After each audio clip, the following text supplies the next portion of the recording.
ደሞ እዚህ ምን ትሰራለህ? አሳልፊኝ። እንዲህ ናፍቆቴ እንደ ሰዓት እያቃጠለ ስራ የሚያስፈታ ከሆነ ለምን ተጣላኸኝ? አንደኛ አንቺ የምትናፈቂ ሴት አይደለሽም። ሲቀጥልና ሁለተኛው ደግሞ ከአንቺ ጋር አብሮ ከመኖር ገሃነም መግባት ገነት ነው። እሺ ችግር አለ አለቃ?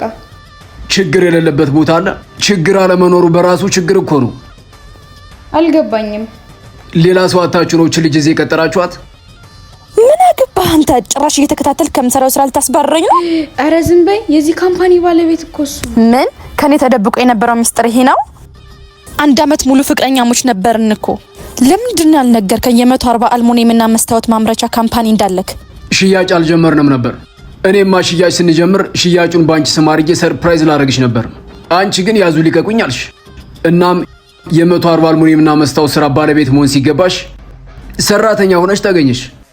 140 አልሙኒየምና መስታወት ስራ እንባላለን። ከዚህ በፊት አልሙኒየምና መስታወት ስራዎችን በመስራትና ለደንበኞቻችን በጥራት በማቅረብ እንታወቃለን።